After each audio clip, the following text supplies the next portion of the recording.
মাছ, snorkelling করলে এই যে ভর্তি মাছ এমনি দেখা যাচ্ছে হলুদ। এই যে এগুলো আবার পিরানা না তো? এই যে এই যে মা। হ্যালো এভরিওয়ান, নিয়ে এসছি আপনাদের জন্য আবার থাইল্যান্ডের আমাদের ট্রিপের নেক্সট পার্ট। আজকে আমরা বেরিয়ে গেছি ক্র্যাবি থেকে 4 আইল্যান্ড ট্যুরের জন্য। তার জন্য সকাল সকাল আমাদেরকে চলে আসতে হয় আমাদের হারবার এরিয়াতে। বলে রাখি, আমাদের আজকে ব্রেকফাস্ট করতে একটু লেট হয়েছিল, তাই গাড়ি আমাদেরকে ছেড়েই চলে গেছিলো। কিন্তু আমরা ওদেরকে আবার রিকোয়েস্ট করলাম যাতে আমাদের পিক আপ করে নেয়, তো আবার গাড়ি এসে আমাদেরকে পিক আপ করলো।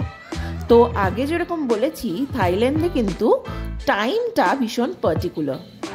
আমরা হারবারে এসে সঙ্গে সঙ্গে রেজিস্ট্রেশনটা করে ফেললাম।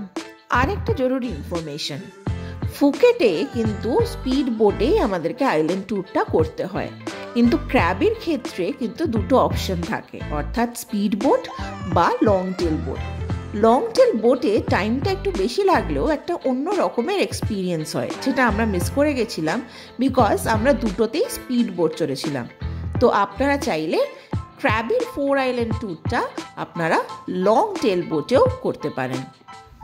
দুটো ক্ষেত্রে কিন্তু লাঞ্চটা ইনক্লুডেড থাকে। সেকেন্ড যে ট্রিপটা হয় সেটা হচ্ছে 8 আইল্যান্ড ট্রিপ, যেটা অনেক সময় ইভিনিংয়ের দিকে করা হয়ে থাকে, আর সেখানে কিন্তু বারবিকিউ ডিনারটা ইনক্লুডেড থাকে। স্ক্রিনে আমি 4 আইল্যান্ড এবং 8 আইল্যান্ড ট্রিপ দুটোরই মোটামুটি একটা প্ল্যানিং এবং অ্যাপ্রক্সিমেট কস্টিং আপনাদেরকে দিয়ে দিলাম। কথা বলতে বলতে দেখুন, আমরা কিন্তু আমাদের জার্নিটা শুরু করে ফেলেছি। যেখান থেকে আমাদের স্পিড বোটটা ছাড়লো সেই জায়গাটা কিন্তু অদ্ভুত সুন্দর, যেরকম আপনারা দেখে নিলেন। আর আজকে ওয়েদার ছিল একদম ক্রিস্টাল ক্লিয়ার, আনলাইক আমাদের ফুকেটের আইল্যান্ড ট্রিপের জন্য। তাই জন্য একটু সানি তো ছিল বটেই, অনেকটা উইন্ডিও ছিল।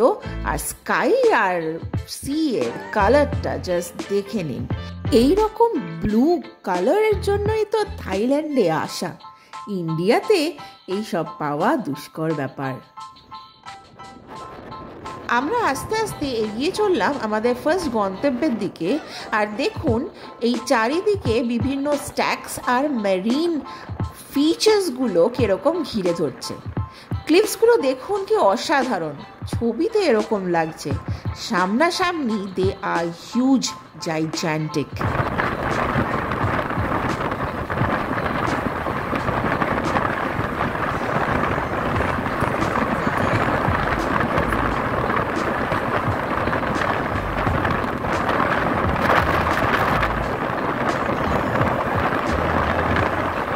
হাওয়ার আওয়াজ থেকে আশা করি আন্দাজ করতেই পারছেন যে কতটা স্পিডে বোটটা চলছে। মারাত্মক বাম্পিং তো চলছেই, তাতে কোমরের যা অবস্থা হবে তা ভেবেই নিতে পারেন। কিন্তু সামনের সিটটা আমি ছাড়তে রাজি নই। চলে এলাম আমাদের ফার্স্ট গন্তব্যে, অর্থাৎ রায়লে বিচ বা ফ্রানাং কেভ। এখানে আমাদের বোট আমাদেরকে নামিয়ে দিল। আমাদেরকে আইল্যান্ডের একটা পার থেকে অন্য পারে হেঁটে যেতে হবে। মাঝখানে কিছু লাইমস্টোন কেভার্নসের ফিচার্স দেখতে পাবো, আর উল্টো দিকটাতে যখন পৌঁছাবো সেখানে একটা রয়েছে বড় চমক। মোটামুটি 10 to 15 মিনিটস লাগবে উল্টো দিকে যেতে। চলতে চলতে আপনাদেরকে কয়েকটা ইনফরমেশন দিই। ক্র্যাবিতে বিভিন্ন জায়গায় কিন্তু আপনারা আইল্যান্ড ট্রিপ করতে পারেন। যেমনটা আগে বললাম যে আপনারা 8 আইল্যান্ড ট্রিপও করতে পারবেন, তার সাথে আপনারা কিন্তু জেমস বন্ড আইল্যান্ডের ট্রিপও কিন্তু এখান থেকে করতে পারবেন। অনেক সময় আমরা ফুকেট থেকে যে জায়গাগুলোতে যাই, অর্থাৎ ফি ফি অ্যান্ড সারাউন্ডিং আইল্যান্ডসগুলো, সেটাও কিন্তু ক্র্যাবি থেকে করা যায়। যদি আপনারা এই সব দিকগুলো অর্থাৎ জেমস বন্ড বা 8 আইল্যান্ড করেন, সেক্ষেত্রে যেদিনকে আপনারা ক্র্যাবি পৌঁছাবেন সেদিনকে সানসেটের সময়ও কিন্তু আলাদা করে লং টেল বোট নিয়ে চলে আসতে পারেন এই আইল্যান্ডটিতে, অর্থাৎ রায়লে বিচ বা বেতে। এবং রায়লে বিচ, তার সাথে ফ্রানাং কেভস অ্যান্ড তার সাথে ওই যে বললাম চমকটা, সেটাও কিন্তু আপনারা উপভোগ করে নিতে পারেন। জিওগ্রাফি টিচার অ্যান্ড স্টুডেন্ট হওয়াতে এই ফিচার্সগুলো কিন্তু আমার খুব নজর কাড়ে। এইগুলো হচ্ছে লাইমস্টোন টোপোগ্রাফি, যেটা আন্ডারগ্রাউন্ড ওয়াটারের জন্য তৈরি হয়। লাইমস্টোন ডিজলভ হওয়া জল জমা হতে হতে বা ডিপোজিশন হতে হতে এই ফিচার্সগুলো কিন্তু তৈরি হয়। জানি বোরিং লাগছে, কিন্তু আমি এই ফিচার্সগুলোতে ভীষণ এক্সাইটেড। তাই জন্য দেখুন আমি অলমোস্ট কেভের ভেতরে ঢুকে গিয়ে সেটা ভিডিও নিচ্ছি, ফটো তুলছি। I was super excited seeing this features.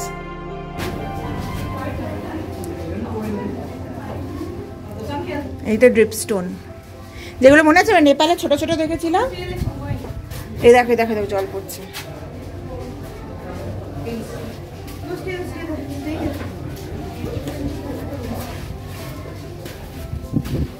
বিভিন্ন আইল্যান্ড ট্রিপসগুলোতে আমাদের কিছু টাইম বেঁধে দেওয়া হয় যে কোন জায়গায় আমরা কতক্ষণ থাকব।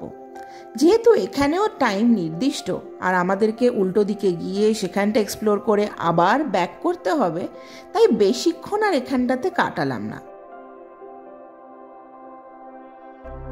পুরো রাস্তাটাই কেভসের ভেতর দিয়ে হেঁটে হেঁটে যাওয়া, তাই আমরা ছাওয়াটাও পেয়ে গেছি।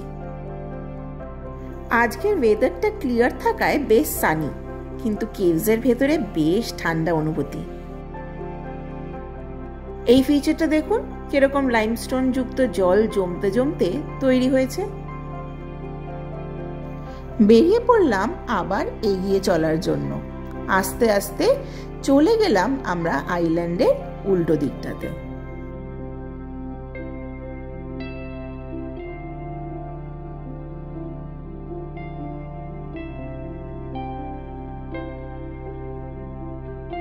এইটাই হচ্ছে অ্যাকচুয়াল রেলি বিচ, আর এইখানে কিন্তু মাউন্টেন ক্লাইম্বিং ফুল ফ্লেজড হয়।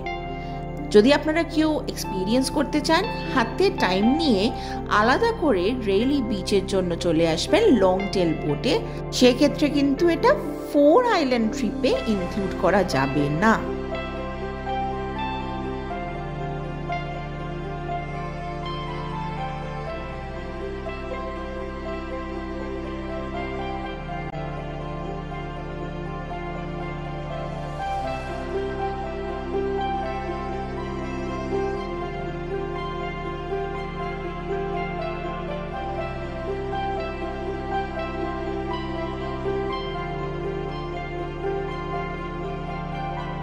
এইখানকার একটা ফেমাস জায়গা যেটাকে চমক বললাম, সেটা হচ্ছে এই ফার্টিলিটি টেম্পল কেভ। থাই ফোকলোর হিসেবে ধরলে এটাকে প্রিন্সেস কেভও বলা হয়, যেটা ফার্টিলিটির জন্য খুব জাগ্রত। বলা হয় ক্র্যাবের যে কোনো কোস্ট থেকে যদি উডেন লিঙ্গাম কেউ ভাসিয়ে দেয় সমুদ্রে, সেটা এখানেই ল্যান্ড করবে। তাই জন্য এই চমকটা আপনাদের জন্য রাখলাম।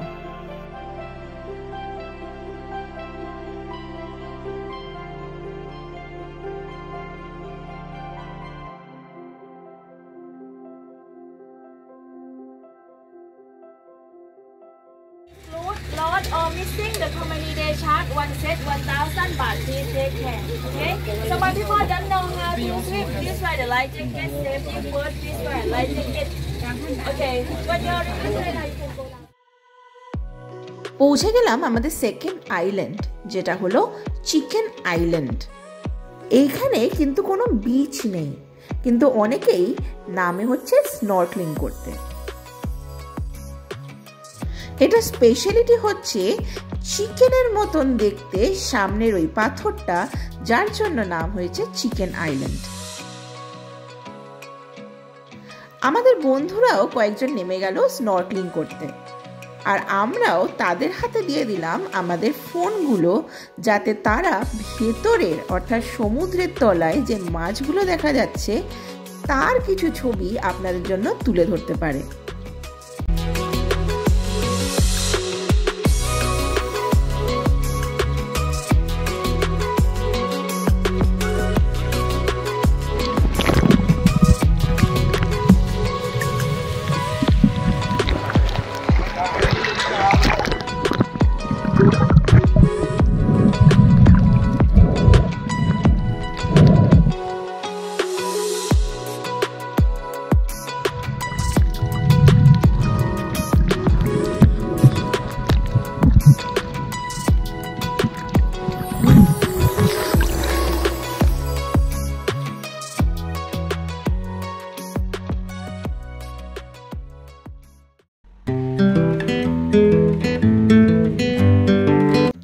এলাম আমাদের থার্ড আইল্যান্ড অর্থাৎ টুইন আইল্যান্ড, যার নাম হচ্ছে কো টুপ আর কো টাপ।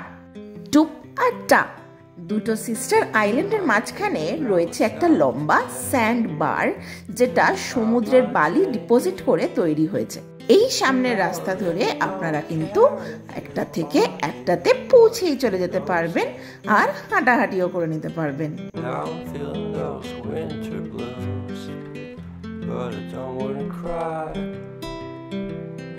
All we ever do is laugh it off, and I'm sick and I don't know why. Do you remember that night we met? I thought you looked so fine. Guess we have to agree to disagree for this one last time. Pretty weird that day when we did not exchange our hellos. Wasn't looking out for you, I'm sorry, I'm so shallow.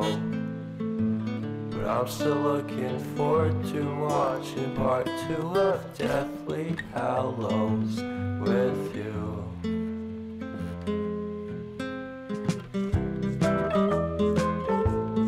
আপনাদের সাথে নিয়ে হাঁটতে হাঁটতে চলে এলাম উল্টো দিকটাতে, আর এখানে এসে কিছুটা সময় আমরা নিজেদের মতন করেই কাটিয়ে নিলাম। চলে এলাম আমাদের 4 আইল্যান্ড ট্যুরের লাস্ট আইল্যান্ড, যেটার নাম কোপোডা বা পোডা আইল্যান্ড। এবং এই আইল্যান্ডটা is famous for the shooting of Kaho Naa Pyaar, যেখানে ফেমাস কাহোনা প্যারের গানটা শুট হয়েছিল সেটা হচ্ছে এই আইল্যান্ডটি। আর সামনে দেখতে পাচ্ছেন যে সুন্দর পাথরটা, এই পাথরটাই কিন্তু গানেতেও ব্যাকগ্রাউন্ডে দেখা যায়। আমরা এখন পোডা আইল্যান্ডে খাচ্ছি, বাট খাওয়ার ইজ ডিফারেন্ট হিয়ার। তো আমরা এখানে থাই ফুড খাচ্ছি, একটা প্ল্যাটারের মধ্যে নিয়ে নিচ্ছি, প্লেটটা দেখলে বুঝতে পারবেন। এর মধ্যে স্টিকি রাইস, দুটো সবজি তরকারি রয়েছে, একটা আলুর একটা সবজি আর একটা চিকেন রয়েছে উইথ পেঁয়াজ টিয়াজ।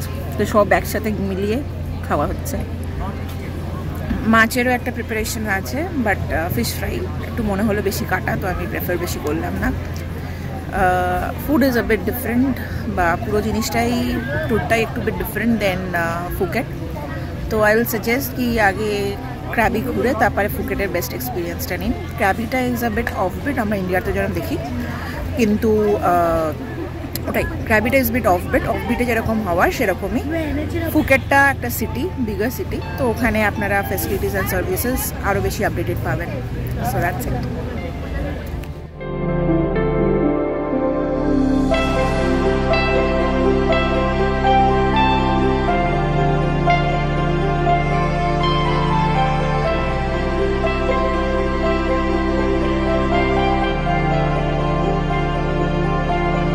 এই পোডা আইল্যান্ডেই কিন্তু আমরা লাঞ্চ সেরে নিই, যেটা কমপ্লিমেন্টারি ছিল, আর চেঞ্জের কিন্তু ভালো ব্যবস্থা রয়েছে। তো এইখানেই কিন্তু আপনারা চেঞ্জ করে নিতে পারেন যদি প্রয়োজন মনে হয়।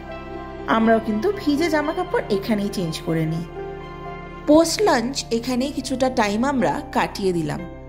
পরন্ত দুপুরের এই সমুদ্রের তীরে বসে অসাধারণ মুহূর্তটা কাটাতে বেশ ভালোই লাগছিল। হয়তো এটাই আমাদের আপাতত শেষ আইল্যান্ড ট্রিপ। ফিরলাম আবার হোটেলের উদ্দেশ্যে। দুপুরের মেঘের মাঝখান দিয়ে সূর্যের আলো, আর তার মাঝখানেই সমুদ্রের ভিতর দিয়ে ধেয়ে চললাম আমরা। কিছুক্ষণের মধ্যেই পৌঁছে গেলাম আবার হারবারে। হারবারটা দুপুরবেলা আবার অন্য রকমই দেখতে লাগছিল। দল বেঁধে ফিরলাম একে একে হোটেলের উদ্দেশ্যে। এই আইল্যান্ড ট্রিপটি যেহেতু হাফ ডে ট্রিপ, তাই জন্য সন্ধেবেলা আপনারা কিন্তু ক্র্যাবির মার্কেটটা ঘুরে দেখতেই পারেন। এই আইল্যান্ড ট্রিপটা কেমন লাগলো নিশ্চয়ই জানাবেন। ভালো লাগলে লাইক করবেন, একটা কমেন্ট করবেন, আর সাবস্ক্রাইব করতে ভুলবেন না। Until then, tata.